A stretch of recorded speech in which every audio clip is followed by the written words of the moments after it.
Hi, Peter. Hello, ladies. Nice to see you. It's so good to see you as well. So you just had, I was looking on your website not that long ago, and I was like, you've done a lot of really cool series. You have Free Your Mind, Free Your Future, Free Your Relationships, and Yeah, then you just did Free Your Health, correct, right? Amundo. Yes, so I'm proud of your stalking skills. I feel very, I'm very pretty flattered. good. I was like, there's a lot to learn on this on this website. I'm from Peter, which is why we have you on. Uh-huh. So we're celebrating Women's Health Week, and obviously Okay. health is a conversation we should always be having, but we wanted to kind of pick your brain and hear your advice around health. Okay. It's a pretty vast subject, and I'm a I big know. fan of keeping our women healthy because they're the custodians of life, right? And then we also look at Mother Nature. So, yes, as Elias like demonstrating perfectly for us.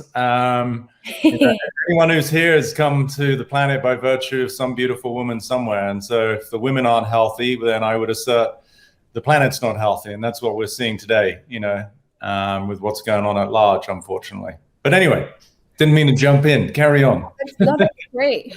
That's such a good way to start. I mean, because it is such a broad subject. What should we narrow it down to? I have a couple of mental health questions that I want to ask just around issues that I've not issues, but issues that we've discussed on the platform with other pregnant women, but just mental issues, Yeah. mental health issues. But Julie, I know you had some other stuff, how important health really is to our overall well-being, including sexuality, including all those things. So I'm going to let you go. But Peter, before we get started, I just want to tell you how grateful we are to have you with us yet again. I know that you are super busy, but not just super busy. You're someone who people really admire and really listen to. So for us to have you on our platform, it's such a gift, and we're very appreciative. Well, thank you for the kind words. It's a pleasure to be with you both. I have a question to start. Shoot. How is our health connected to our emotions and to our mindset? I would say inextricably so. So I would say they're synonymous. Like to say even the word connection, which I know you're speaking to, it sort of implies a separation. I would say they're one and the same. There's this sort of natural cascade from body to mind and vice versa. So emotions really are like the energetic expression of whatever we're thinking about. Like emotions, I call energy in motion.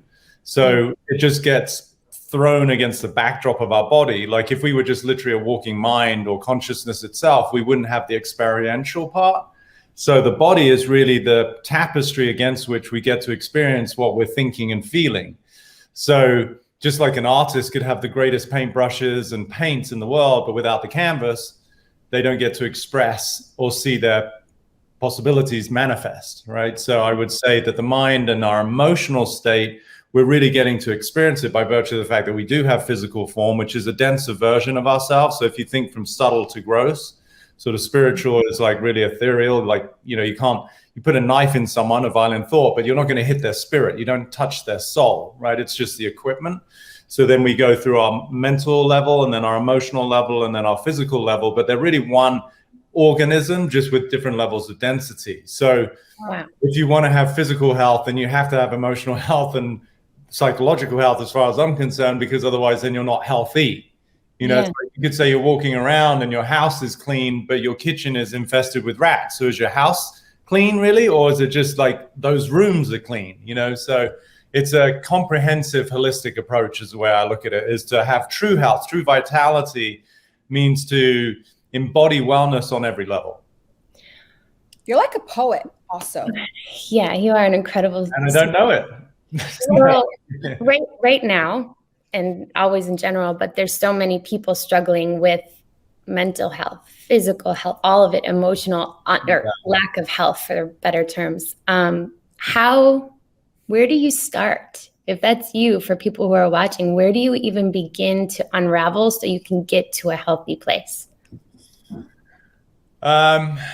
I don't want to be melodramatic, but it kind of brings me to tears just because, one, I get how loving you are, both of you, but Julie, you're just such a sweetheart. And the question is founded in so much care, your mum's one to be and one already. But, that mothering, nurturing essence that I can hear in your question is so beautiful. And I think that's where we start is for people that are struggling right now is we have to start with love. And I don't want to make that sound, to Zulay's point, like poetic, but if you don't have the container of love, then you're never going to have health. You're just not. It becomes very strategic. It becomes very logical. It becomes very left brain. It's masculine. It's like when I help my male clients or my male friends or my male athletes in their relationships, which, I might be helping them with performance, but everyone's going to talk about relationships because life is relationship.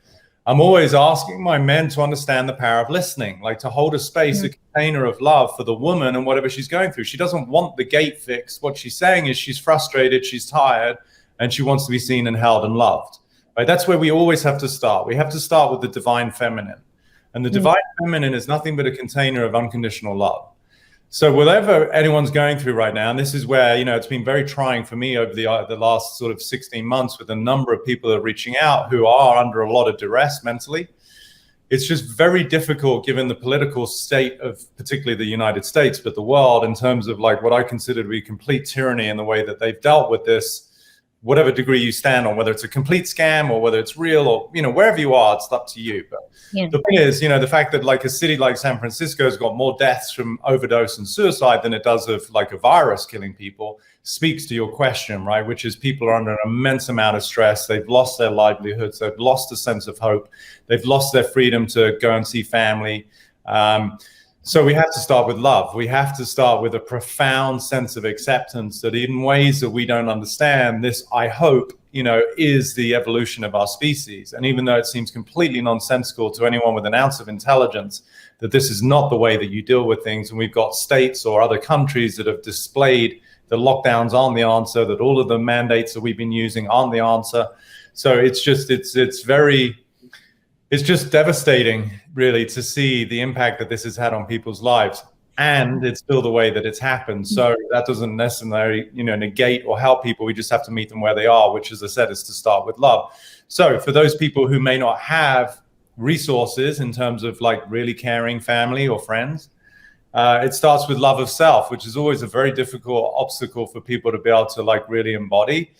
But it might mean that, instead of watching Netflix or mainstream media or eating some junk food, you might just start to nudge the needle a little bit into, I'm going to try and meditate for 5 minutes and just see what happens. I've heard about it. I've never tried it. I'm not good at it. Whatever their rationale is for not doing it, it's these incremental baby steps that become a virtuous cycle versus a vicious cycle.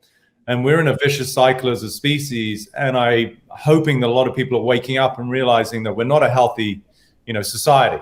If we were a healthy society, COVID would just never have existed. Not that the virus wouldn't, but our reaction to it. 4 out of 5 people, at least 96% had 2.6 comorbidities, right? Healthy people, 6%, according to official government website, CDC, were the ones who died of COVID alone.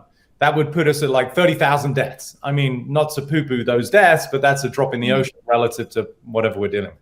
So the point is, society's not healthy.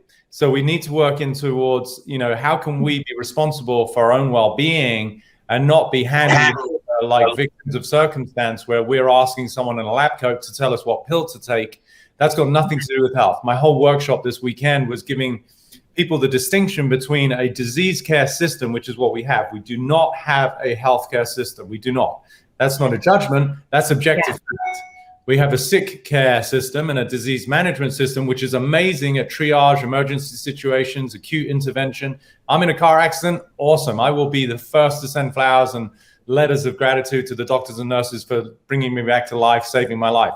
But it's got nothing to do with health. Doctors are experts in pathology, right? That's asinine is going to see someone who's in debt, asking them to help you become a billionaire. It doesn't make any sense.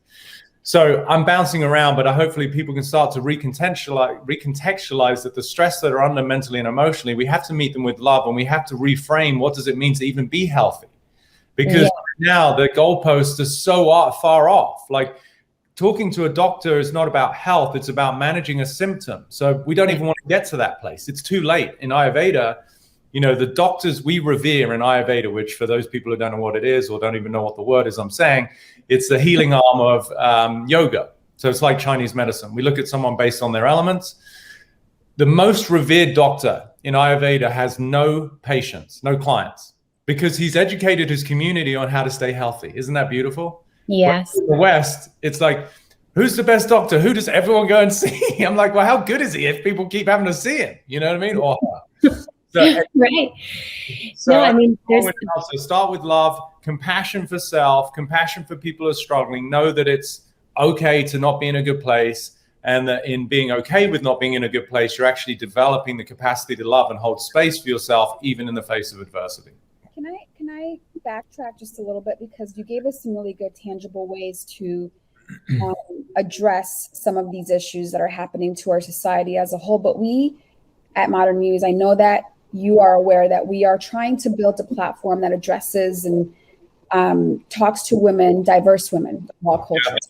Yeah. Historically, you know, Black and Latino women have been taught to have this, or it's been impressed upon us that we have to be stronger, that there's like this whole, especially Black women, that there's this whole, you know, strong Black woman, strong Latino woman, which ends up hurting us. Yeah. We have to plow through a lot of these divine feminine container of love thing that you talked about, which is beautiful, and I love it. But I want, and I love the physical, tangible advice that you're giving us. But for the women that we're trying to address, and for the women that are going to be listening to this, which are very diverse, and I love that so much about our platform, we need something deeper. Where do we find the capacity within ourselves to find that container of love for ourselves? Because we've been told for so long that everybody else comes first, and that we're supposed to be stronger just by virtue of us being Latina or Black. Yeah. Beautiful question. And I hope the answer will surprise you, because that's the nature of my work, right? Is I don't solve problems, I dissolve them. So the answer is sort of in your question, which is the illusion of having to be strong for those communities, those ethnicities, is precisely that. It's an illusion. So I want everyone to hear what I'm about to say. True strength, like authentic strength, is the absence of the need to be strong. Right? So it's a dissolution process. Why have women, particularly in those cultures, been told to be strong? It's a form of defense. It's a protection mechanism that it's a compensation for something.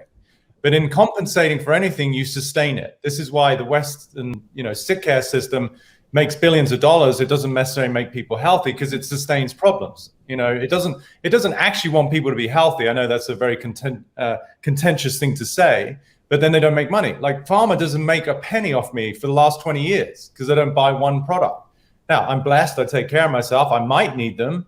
But so likewise for these women, particularly, where have they heard these narratives? And again, it's a lot of our society with the oppression that we see, right? The whole race thing is just completely asinine. It just shows how unevolved we are as a species, that we still make a distinction based on color.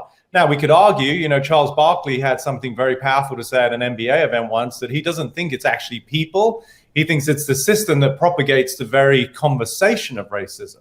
He's saying, I think for the most part, we've got our anomalies in every society, but for the most part, Black and white folk just get along, they enjoy their life, and there's not really an issue.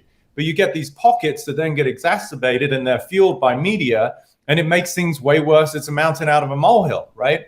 So I think for the most part, people just, like, with all due respect, they don't give a shit. It's a human being. Like, it would be as completely ignorant for me to look at two BMWs, one's black and one white, and to think that one's better than the other, and they're the same model, same year, and same make. It's just, there's no intelligence in the conversation of racism, none whatsoever.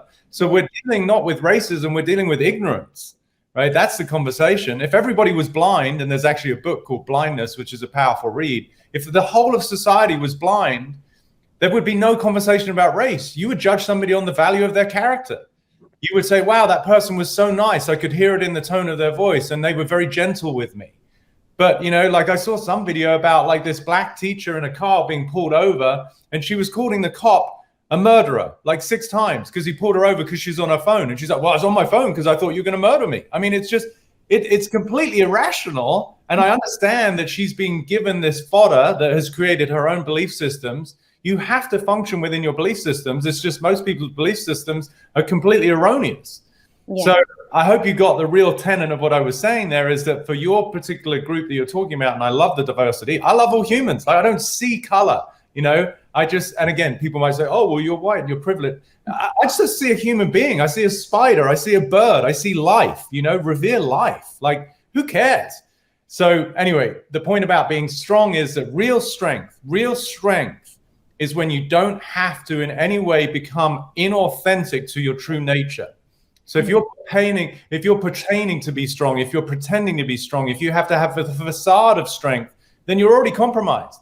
You're already saying that my life is in threat and I have to do something as a compensation. Now, I get it. In some societies, that could be quite literal, which is a shame, and we got to work on that. But really, we start to move the needle when women really take ownership of the fact that they don't have to do anything. Stop acquiescing to the white, you know, particularly the white oppressive male.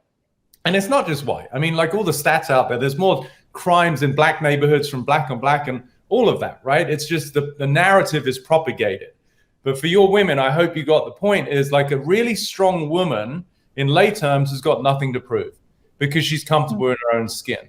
And that energy, that frequency will mitigate any external threat that might otherwise have been attracted to her life by virtue of the fact that she was scared and she was trying to be strong, right? The laws of attraction. If I'm in a state of fear because I've been told by my mother and my grandmother that you've got to be strong, then what they're actually telling me, the actual underlying current message is, you're not safe, you're not safe, you're not safe. Then if I energetically embody that, then my vibratory state of unsafe is going to attract circumstances that reinforce my reality. That's BS. That's self-created. That's 100% responsibility. Now, it's not their fault because they don't know. They've just inherited a dialogue. But once you can see, holy shit, I'm the one perpetuating the very discomfort of my reality by virtue of the way that I look at it. But if I look at life like I'm held by life, I'm a beneficiary of life, I love all people and all people love me, then I'm going to speak, think, and behave in a different way that's in accordance with that. And I'm going to attract circumstances that match that. Beautiful. Wow. Really beautiful. Thank you for that. I'm like in awe. I want to take it back to the kind of the self-love health aspect and just ask you some tips again for people who are like, okay, I want to love myself, in particular women. And as you were talking, I was actually getting emotional because I think as women, to say that I'm not feeling healthy, I'm not, you know, I'm depressed, maybe something's going on with my body and I'm afraid to share it and to be that open. But what are some kind of tips and tricks and little life hacks that you are like, these are easy to do, you can start by doing this today, that could have great benefits on our own health? I think, you know, for a lot of your audience, I'm going to guess that they are mothers. And if they're not, then just by virtue of being a woman, you have the inherent capacity to understand the energy of mothering, right? Yeah. And so we want to tap into that energy. Like I said earlier, with your question about the emotional distress that people are under, we've got to start with unconditional love. So in terms of self-love, how does that work? Well, you know, if you have kids, then you know that your kids are at times going to be hurt. They're going to be sad. They're going to be scared. They're going to be upset. They're going to have the litany of emotions that as adults, we might say as anxiety or depression. We give them fancier labels. But really, you know, a depressed adult is somebody who's just really sad. An anxious adult is someone who's just scared. You know, like the emotions of the child are still at the bottom and they just become dressed up, oftentimes just so that a doctor can prescribe something. You know, that's, again, the crazy cycle that we're in as a society. So my point is that mother, she knows that when her child, son or daughter, is like feeling sad or scared, that she inherently has an energy of holding, of kindness, of compassion, wants to embrace and love the child. She's not affected by the emotion directly. Like she might not want to see her child upset, but her internal state isn't altered by the fact that her child is upset, right? Do you understand that? Yeah. She still hold energy of love. Like, it's okay. It's honey, come here. It's okay. You give them a hug, you kiss them, you know? So the energy's there is what we're looking for. The difference is when it's our emotional state of hurt or sadness, we think it's like, you know, it's eternal. No, it's the same thing. It's just an experience. Yeah. And what if in terms of self-love, it didn't look like getting rid of the experience. You don't get rid of your child who's sad, you hold them. So what if when we're feeling sad, you can learn to be okay with that, which is your version of self-love, because you're making space for it. You make space for your child. I make space for my emotions. Like one of my quotes, I say, the ego doesn't want to be healed. It wants to be held.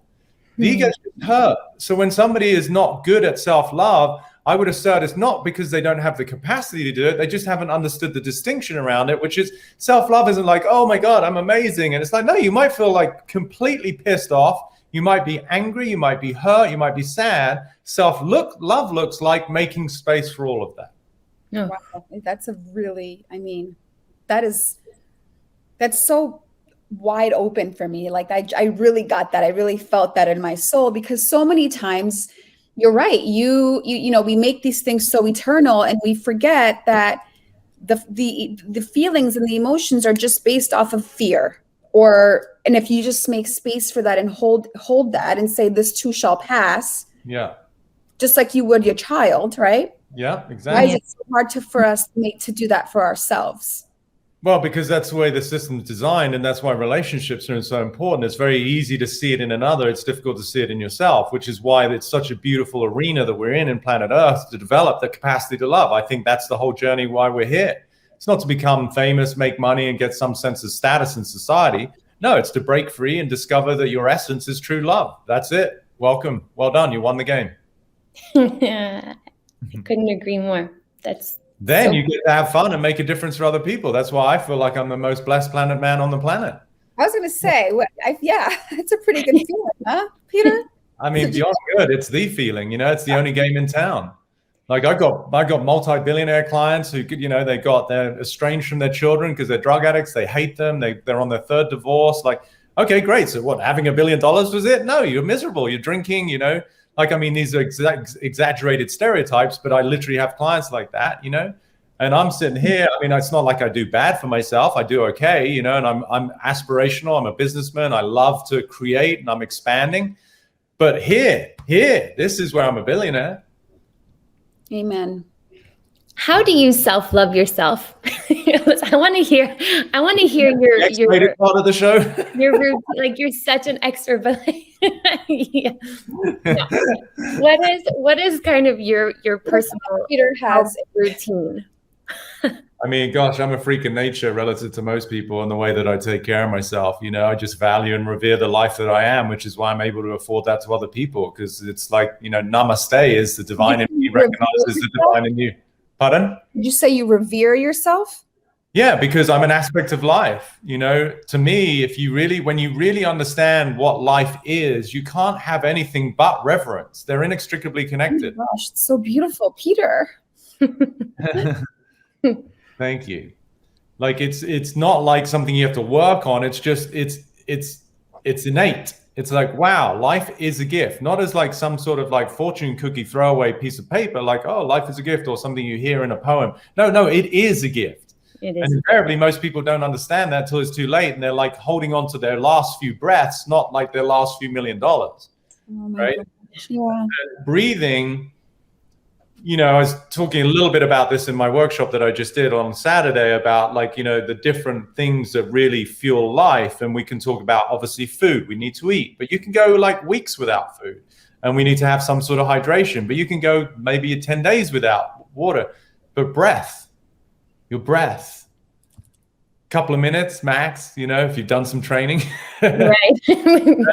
And this is why in the Eastern philosophies, they talk about prana or chi. And it's so beautiful to understand that to go back to Julie's question about the mental pressures that people are under, when we're in a state of emotional or mental duress, and our breathing tends to become short and shallow, right? Because the body is saying, I'm in a position of threat. We go into sympathetic mode. Sympathetic mode is fight or flight. We're dumping cortisol and adrenaline into our body. Our breathing is short and shallow.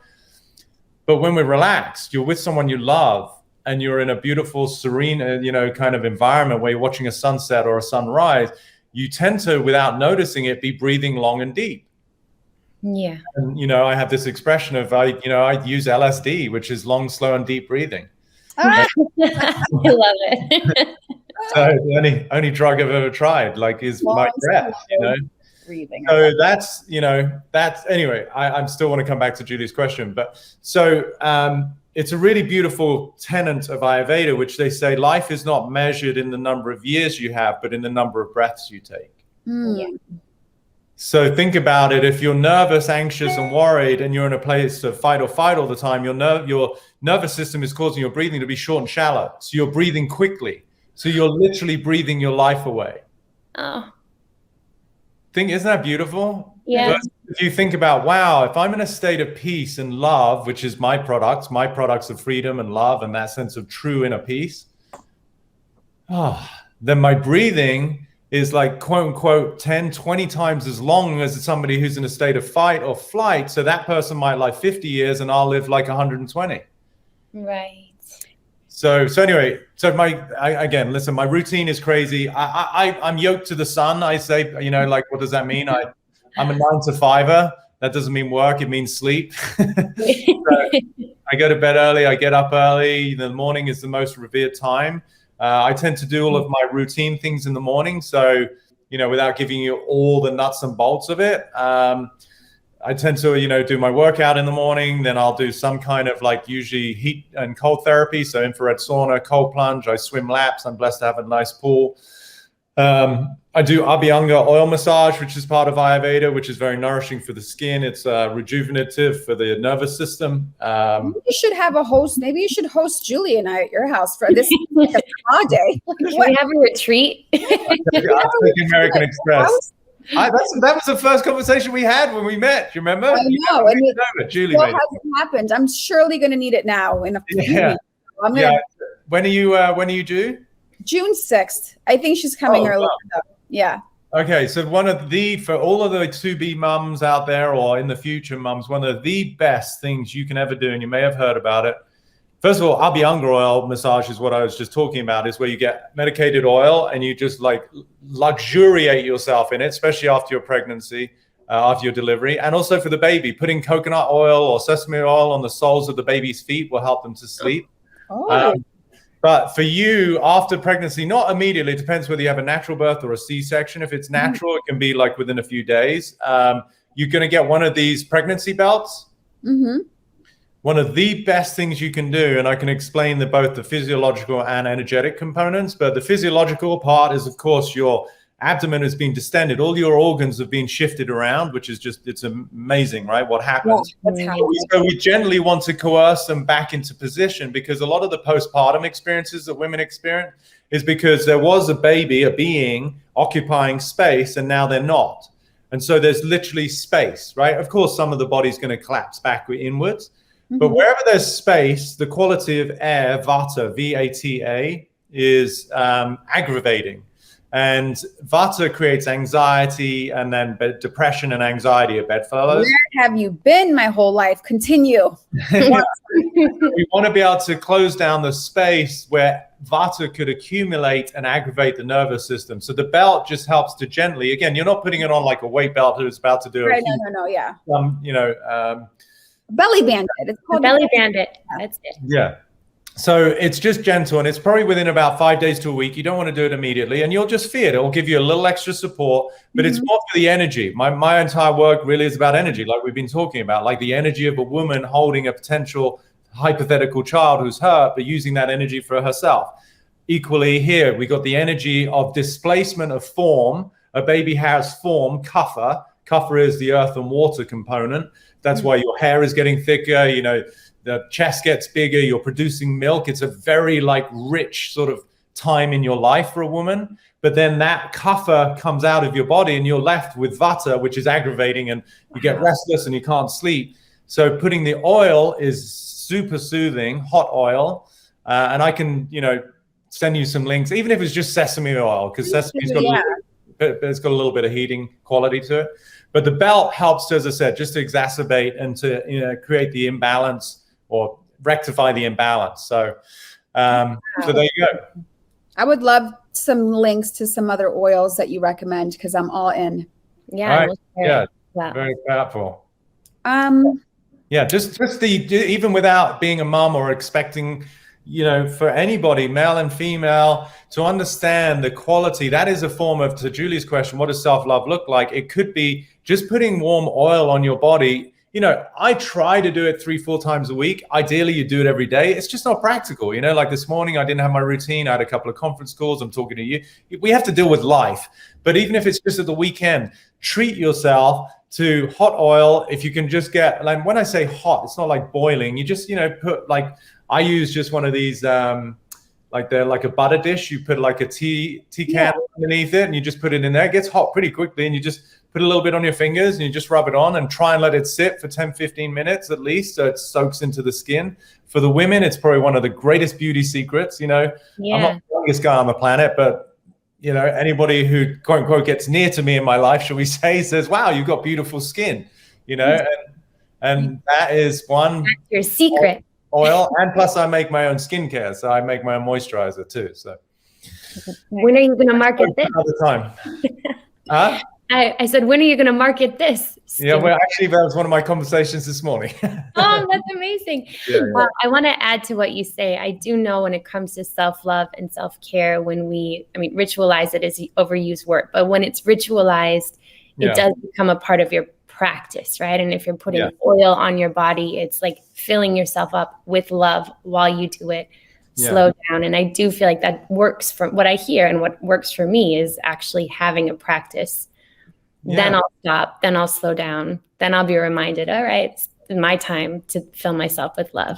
And it's really about priorities. Like a lot of people might be listening and go, well, that's fine. He's single, he doesn't have kids. And I get it. Like, there's a lot of stuff that goes on in the world.